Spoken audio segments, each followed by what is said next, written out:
Обруч – один из основных предметов художественной гимнастики. Вот прямо сейчас наша сборная тренируется как раз с этим предметом. Девочкам необходимо как можно выше подкинуть обруч, поймать его, при этом успеть сделать колесо или оборот вокруг себя.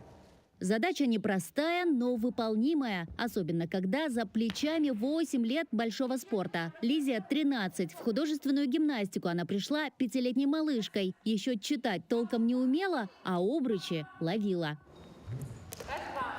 Первый раз у меня тоже не получилось. Мне нужно было стараться ее перекинуть, но я не могла, я не понимала, как это делается. И то есть каждым днем, каждый раз я просто нарабатывала эту технику и со временем привыкла.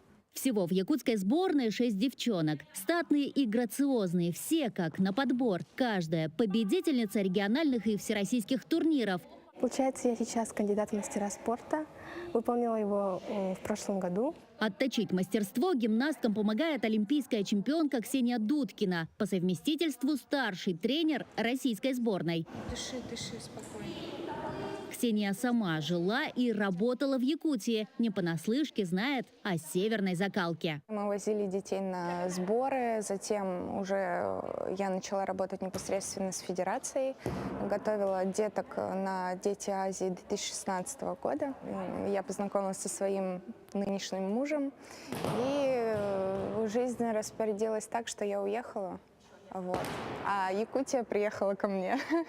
Я очень знаю хорошо якутский менталитет. Вот, в принципе, я понимаю перспективу. Меня полностью все устраивает в девочках. Международные спортивные игры «Дети Азии» пройдут летом следующего года в Якутске. А пока у гимнасток есть время, чтобы найти тот самый золотой баланс между работой телом, предметами и головокружительными вращениями.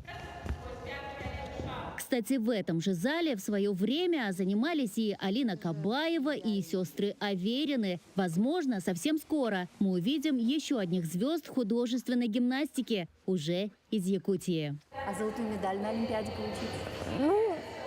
Не буду гадать. Приятно осознавать, что в этом зале вместе, когда-то на этом же ковре занималась сама Алина Кабаева.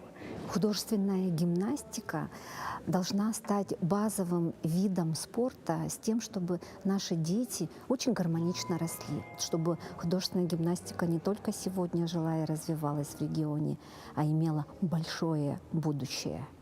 Айсена Бурнашова, Виктор Олесов, Московская область.